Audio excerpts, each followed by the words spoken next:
안녕하십니까, 무틀란TV입니다. 미래한국당 한선교 대표가 국민의당 안철수 대표를 향해 당대당 통합을 제안한 것에 대해 국민의당이 11일 공식 거절했습니다.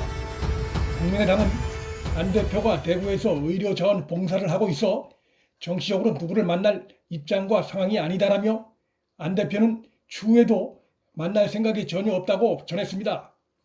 이러한 결과는 충분히 예상됐던 것입니다. 미래한국당 한선교 대표는 전날 조선일보와 인터뷰에서 통합된 당의 공동대표 혹은 안철수 단독 대표 체제도 수용할 용의가 있다고 밝힌 바 있습니다.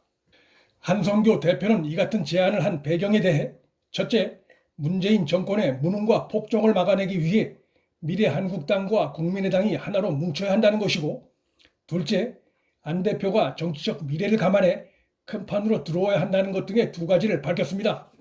두 가지 이유 중에 총선을 한 달여 앞둔 이 시점에서 보다 중요한 것은 첫 번째 이유, 즉 무능과 폭정 정치를 하는 문재인 정권을 막아내기 위해 두 당이 합쳐야 한다는 것이라 할 수 있습니다. 과연 시너지 효과가 있을까? 고개를 갸웃거리게 됩니다. 한 대표가 선의를 갖고 제안한 것이겠지만 통합에 부정적인 효과가 나타날 가능성도 배제할 수 없습니다. 즉 지금은 미래한국당을 지지하고 국민의당을 지지하지만 두 당이 통합됐을 때 미래한국당이 싫어서 혹은 국민의당이 싫어서 정당 지지표를 주지 않을 가능성이 존재하기 때문입니다. 지난 20대 총선에서 국민의당이 얻은 정당 득표를 분석하면 이 같은 전망이 가능합니다.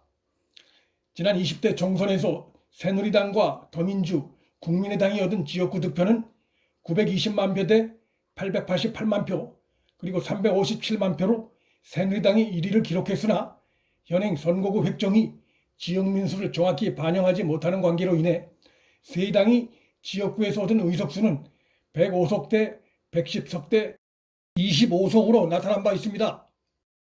그런데 세 당이 얻은 정당 득표를 보면 지역구 득표와는 충격적인 차이가 나타납니다. 새누리당은 정당 득표에서 796만 표를 얻어 여전히 1위를 기록했고, 더민주는 607만 표, 국민의당은 636만 표를 획득했습니다. 여기서 중요한 것은 새누리는 순위가 바뀌지 않았지만 더민주는 순위가 2위에서 3위로 밀렸다는 것입니다.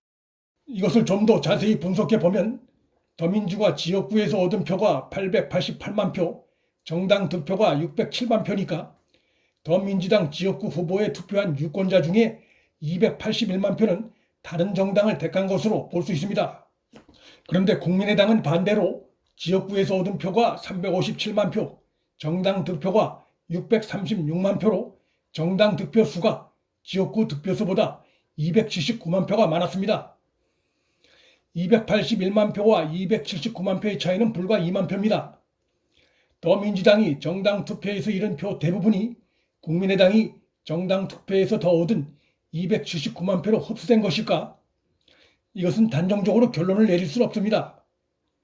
왜냐하면 새누리당이 지역구에서 얻은 표가 920만 표였는데 정당 득표에선 796만 표밖에 못 얻었기 때문에 새누리당이 정당 투표에서 잃은 124만 표 중에 일부가 국민의당 정당 지지표로 흘러갔을 수도 있기 때문입니다.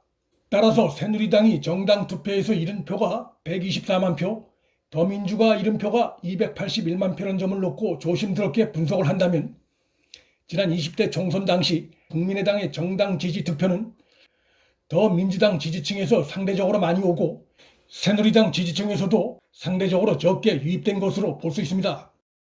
지난 20대 총선 당시 각 당의 정당 득표 결과를 감안했을 때 미래한국당 한선교 대표의 미래한국당과 국민의당 두 당 통합 제안은 전략적으로 잘못된 것이라 할 수 있습니다.